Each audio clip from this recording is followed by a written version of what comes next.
Donc, Okay, I've got it recording too. Ok, dites-moi. donc le convoi s'est arrêté là, ici, à cet endroit-là.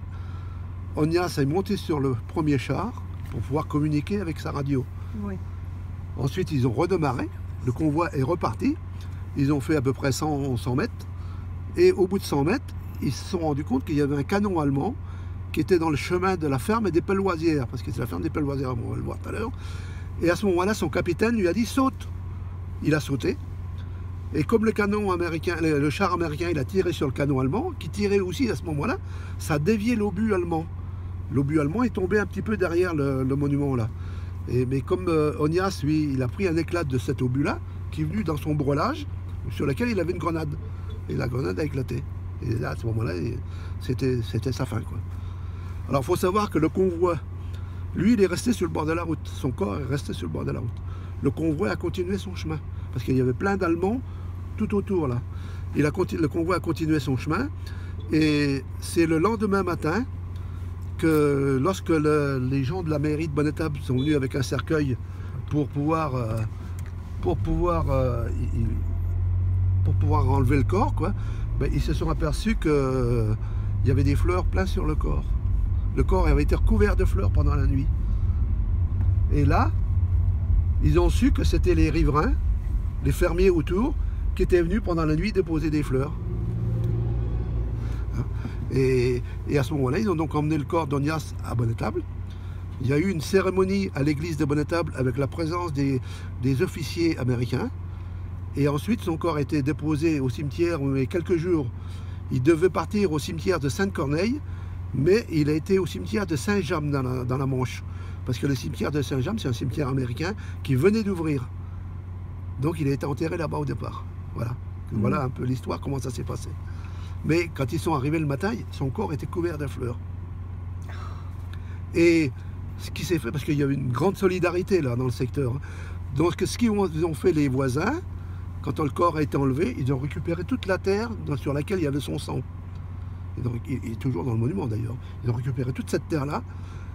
Ils ont récupéré son casque. Ils ont fait un petit monticule de terre. Ils ont mis une croix en bois. Ils ont posé le casque dessus. D'ailleurs, j'ai une photo, et elle est dans le livre également. J'ai une photo de ça. C'était le premier monument qui a été fait là. C'était la terre avec son sang, la croix de bois et son casque dessus. Et en 1946, ils ont construit ce monument avec des pierres qu'ils ont récupérées un peu partout. Et le canon qui est dessus, le fût du canon qui est sur le monument, c'est le canon allemand qui avait tiré dessus.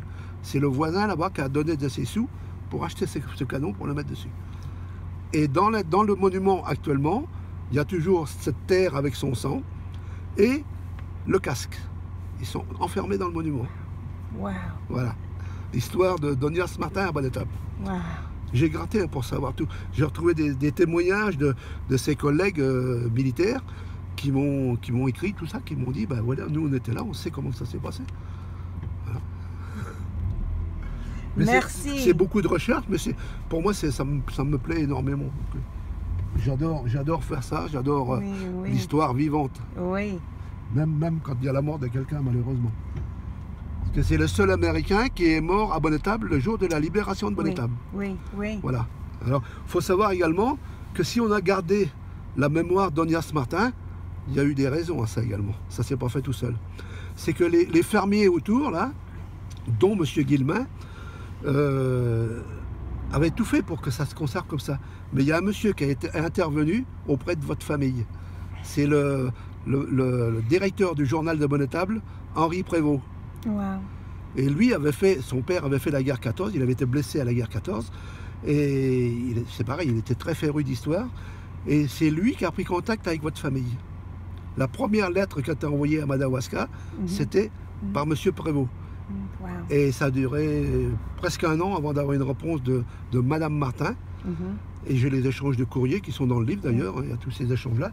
Et à ce moment-là, les échanges ont continué. Et ce monsieur Prévost, il y a d'autres Américains qui sont morts à Bonnetable.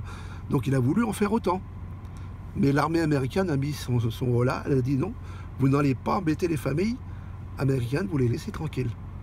Donc il n'a pas pu retrouver les familles des autres soldats américains qui ont été sur Bonnetable à ce moment-là. Ça a été la belle histoire. Et depuis, quand le monument a été inauguré ici en 1946, il y avait peut-être plus de 1000 personnes. Hein. J'ai des photos, c'était incroyable. Hein. Incroyable. Et ensuite, eh bien, ça a continué tous les ans, au 10 août. Il y a une cérémonie où actuellement, il y a toujours une centaine de personnes. Hein. C'est vraiment ancré dans la tradition. Et c'est incroyable. Le souvenir est là, il n'y a pas de souci. On n'oublie pas. Bon, well, let's go.